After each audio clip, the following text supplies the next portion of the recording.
Alrighty people, it is the year of our Lord 2023 and the Dino Crisis is finally upon us. But hold your horses, not that Dino Crisis. This is an entirely different crisis that just so happens to involve dinos.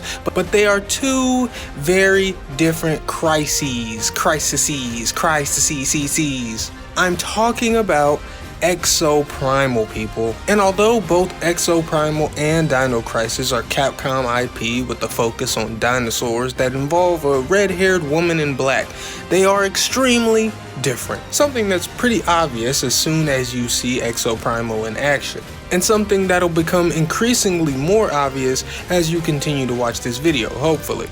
Because of course, I'm here to go over and take a look at everything Exoprimal, what's good about it, what's bad about it, and what's just an indifferent fact. So let's go ahead and dig into the dinosaur killing action, and remember to like and subscribe if you end up enjoying the video, but okay.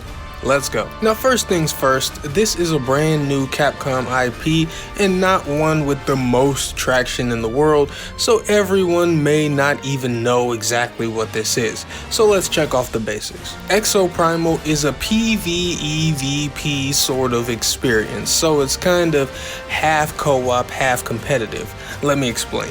2 teams of 5 each select an exosuit, which are the characters of the game, and each exosuit has its own attributes and abilities like any half-decent hero shooter, along with the role that tells you what they're good at: assault, tank, or support. Once you've all chosen an exosuit, your team will be sent to an area where you will be tasked with co-op objectives like killing specific dinosaurs and defending areas. All of this happens without the other team to stand in your way. In fact, they're doing the same thing in a world of their own, and the goal is to do it faster than the other team. Once all of a team's objectives are done, you're transferred to a new area to complete a final objective, but this final area is shared between the 2 teams. This is where the PvP comes in. Now you have to race to complete your objective while being directly confronted by the opposing team as well as hordes of dinosaurs, with the added effect that each team will be able to take control of a dinosaur with something called a dominator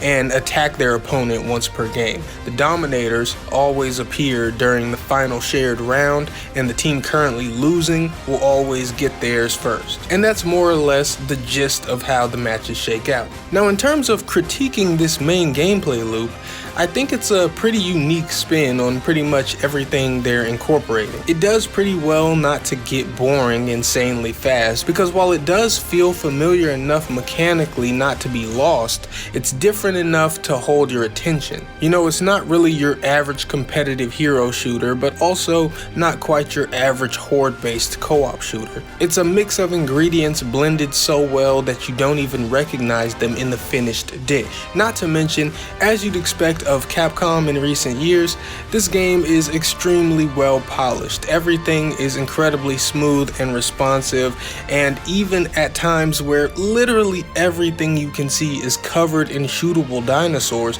the game's frame rate doesn't even flinch. It's pretty impressive. Now I spoke about the PvP elements of the matches earlier, but one of the spots that I think this game has a shaky handle on is right there in the PvP. Since those real big PvP moments only occur near the ends of matches, it's not that much of a surprise that the direct PvP kind of feels like an afterthought in terms of balance. Melee-based exosuits in particular often come off feeling impossible to counter once they've gotten anywhere near you. Not to mention, no matter which exosuit is attacking, it's pretty difficult to tell that you're even being damaged by opponents until it's too late, let alone where that damage may be coming from. So yeah, while it's cool to end a mostly PvE feeling experience with a head-to-head clash, that clash is pretty sloppily put together in terms of execution and effectively communicating info to the player. Luckily, it's something that can be enhanced without changing the core of it,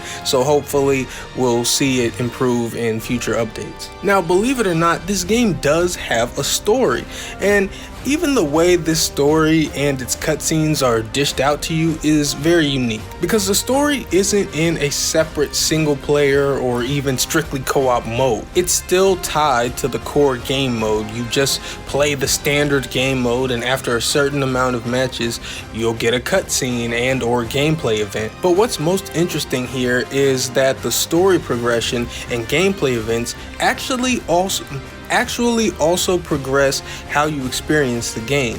So just when you think you've seen everything, you start seeing different objectives, different dinosaurs, super enormous hordes, and even events that have you join forces with the opposing team for a 10-player co-op raid versus a boss. And when these gameplay events occur, they're often either really refreshing or surprising. However, the game doesn't tell you about these events or how they advance the gameplay experience, and you do have to play quite a bit to see some of it.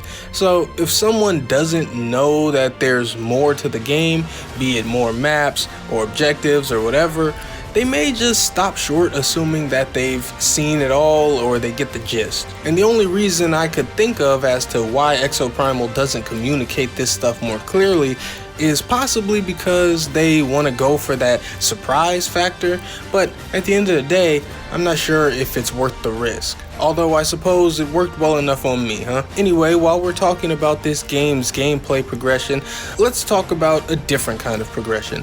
Those being cosmetic and character unlocks. At launch, there are 10 exosuits, and if you didn't buy the deluxe edition or head start kit, then you'll need to unlock 3 of them. But it just requires leveling up your account level through gameplay to unlock them, and not even a crazy amount of gameplay, honestly. As for cosmetics and the like, they're very fairly acquired in my opinion. Of course, there are some exclusive skins that can only be purchased for real money, as well as Battle Pass exclusive skins, but there are a fair amount of skins that can be bought with the game's in-game currency, Bitcoin. That's Bic with a K, not Bitcoin. This isn't a crypto scam, I promise. But yeah, the in-game currency is given out pretty generously, so you'll be able to get a skin that you like free of charge pretty quickly. There's also loot boxes called war chests that you get for leveling up your profile, and the war chests can also reward you with any of the Bitcoin purchasable skins. And there is no option to purchase war chests, so the loot boxes in this game are more of a fun random reward rather than a way to bleed you dry. And really, all of this is how it should be, because Exoprimal is not a free game. It's $60, assuming you don't have Game Pass.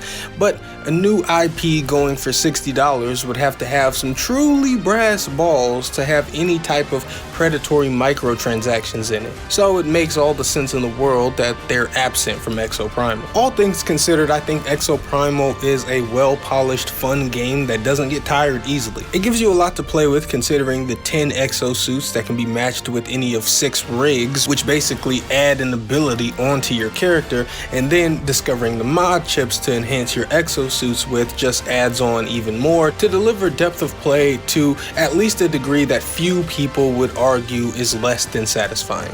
As a whole experience, I'd say it's an above average game. I think even if it ends up having a short lifespan with few updates, most people still won't regret their purchase because they'll have enjoyed the time that they spent with it. Even if it isn't outright enhancing the multiplayer experience in a way that'll send shockwaves through the industry for the next decade, it is doing something different in its formatting and mostly doing it effectively. If I had to put a number on it, I'd say it's a strong 7.5.